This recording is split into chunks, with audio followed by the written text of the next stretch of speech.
Recibo un cordial saludo de la Universidad Técnica Particular de Loja. Los saluda Diego García Vélez y hoy presentaré un breve informe sobre la economía de Ecuador.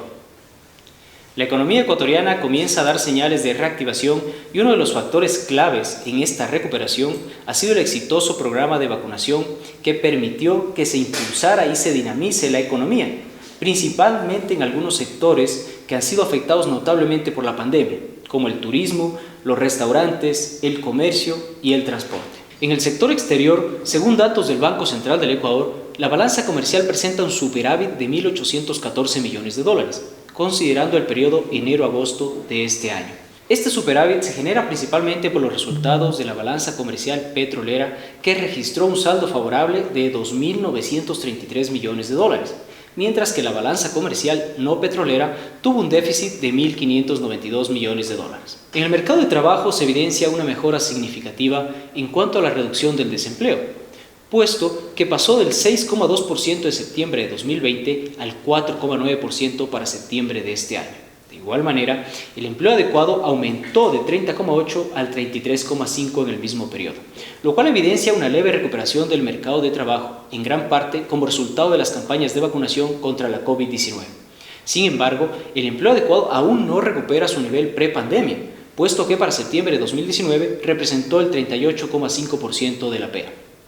Ahora bien, el problema principal en el mercado de trabajo ecuatoriano sigue siendo el empleo inadecuado, ya que para septiembre de 2021 el 61% de la PEA se ubicó en esta categoría. Es decir, que 2 de cada 3 personas con empleo en Ecuador se encuentran en una situación de precariedad laboral.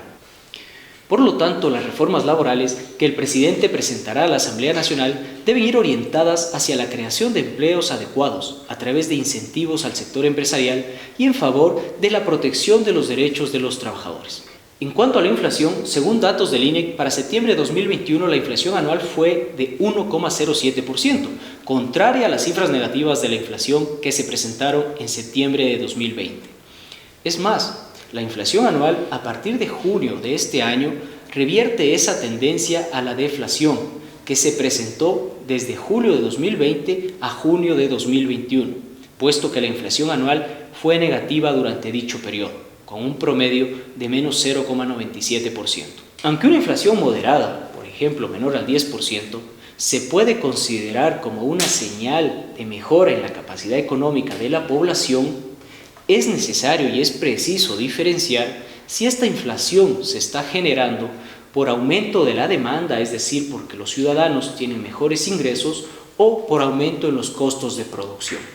En el caso particular de Ecuador, ante una lenta recuperación de la economía, la inflación podría estarse generando principalmente por un incremento de los costos, ya que la aplicación del sistema de banda móvil que actualizaba los precios de los combustibles de acuerdo a las condiciones de mercado provocó que para octubre de 2021 las gasolinas Extra y Ecopaís se incrementen en un 46% y el diésel en un 90%. Lo anterior impacta directamente en los costos del transporte, lo cual se traduce en aumento de precios de una serie de productos. Así, según el INEC, las divisiones de consumo que incidieron principalmente en la inflación de septiembre de este año fueron el transporte, la educación, alimentos y bebidas no alcohólicas y la salud. En la actividad económica, según el Banco Central del Ecuador, al segundo trimestre de este año, la economía nacional creció en 8,4% respecto al mismo periodo de 2020. Estas cifras reflejan una recuperación de las actividades económicas explicadas principalmente por el crecimiento del consumo de los hogares y por el crecimiento de las exportaciones. Sin embargo, hay que tomar en cuenta que aún no se recuperan los niveles pre-pandemia del año 2019. El Banco Central del Ecuador estima que la economía ecuatoriana crecerá al 3% este año, mientras que el Fondo Monetario Internacional ubica las expectativas en 2,8%. Estas estimaciones posicionan a Ecuador como uno de los países con menor proyección de crecimiento en Sudamérica.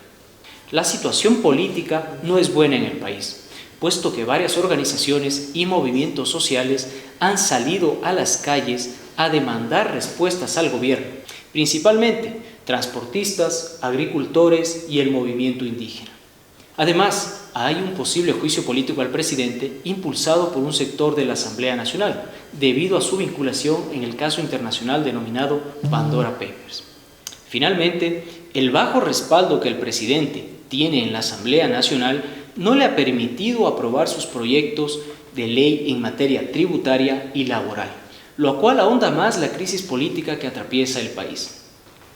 Sin embargo, como ecuatorianos, esperamos que dichos proyectos se debatan considerando los aportes de diferentes sectores de la sociedad y que se logren los acuerdos para el bien del país. Espero que este breve informe sea útil para conocer la realidad económica del país. Un saludo desde Ecuador.